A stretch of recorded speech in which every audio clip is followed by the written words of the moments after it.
Paper 1, question 22.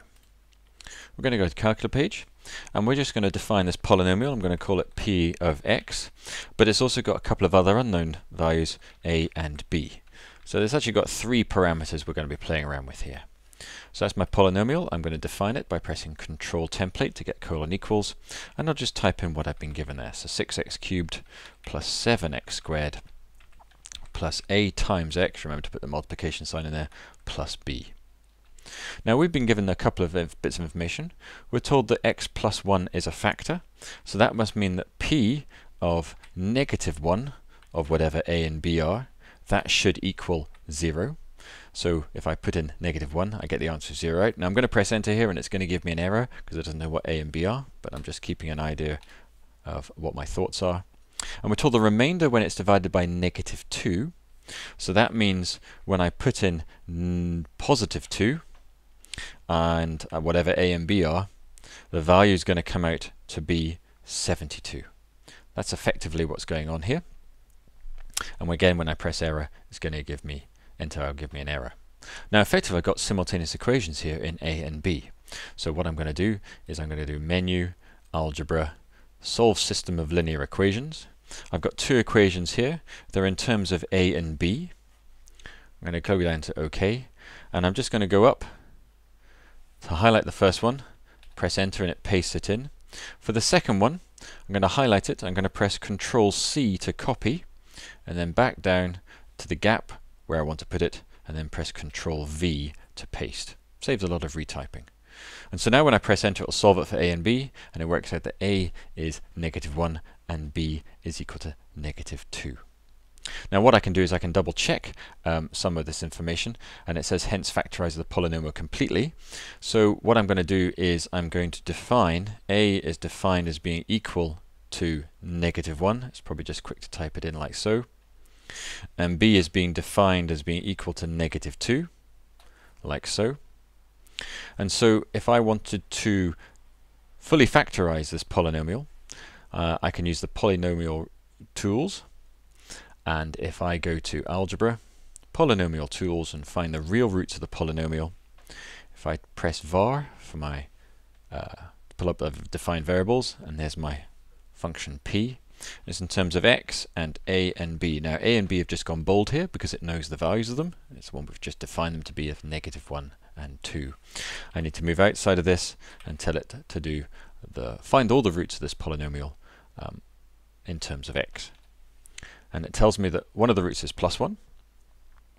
One of the brackets will be plus 1, x plus 1, as we were given as the first bullet point, and then we have the other one. So if I was going to type this out, I would have x take away effectively negative 1. That's my first bracket. I then have x take away, and then I've got my negative 2/3, like so. And then I've got my x take away my 1/2. So you can see that each of these three values here, that one there, and that one there, will get popped into each of these brackets. Now when I press enter, it's going to give me an error. But what I'm going to do is I'm going to see if I can visually check whether this works with the original function I was given. So what I'm going to do is I'm going to type f1 of x and colon equals, and just define my function to be that. And I could go to a graph page. I'll do Control Doc, pull up a graph page, and if I just press up, there's my function. It's typed in as I had it a moment ago. Press enter, and I get the curve as we had it.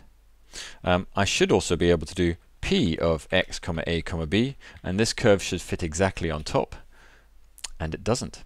So we have a slight issue here, so that we've got all the correct zeros, everything's matching, but we don't have the correct multiplier.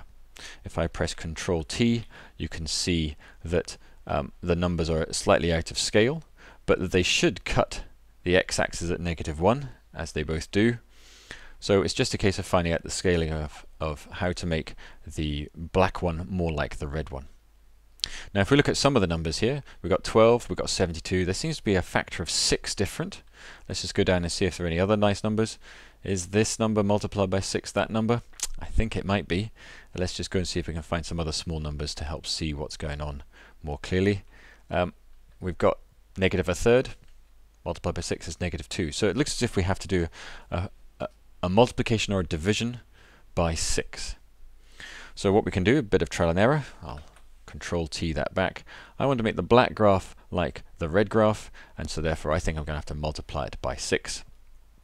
So double click on there, multiply by a 6 on the outside,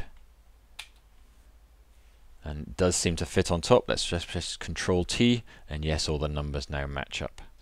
So I do now have in red what I was aiming for, in black what I could get. It's not looking particularly nice, but you can see that the 6, if I multiplied the 6 through this expression, it would simplify those two brackets. So let's go back and quickly do that. So if I'm going to multiply this thing through by 6, I'm going to make this bracket 3 times bigger and this bracket 2 times bigger. So we should have that expression, and then this second bracket I'm going to multiply it by 3, so it'll be 3x plus 2, and then this third bracket is going to be 2x take away 1. Now I think that's what my answer is. I'm just going to define that to be, well, which functions have I used so far? I've used f1 and f2, so I use f3 of x to define that to be equal. I'm going to put some multiplication signs in here just to be absolutely sure that it doesn't get confused by these 3 bracketed terms. Press enter. Now if this is correct, the graph of this should fit on top of the previous 2, and it's a nice double check with all the thinking I've done.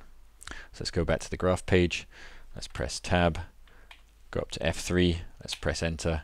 It does seem to sit on top. Let's press Control T, and you can see that no matter how far across the table I go, f2s and f3s, everything matches.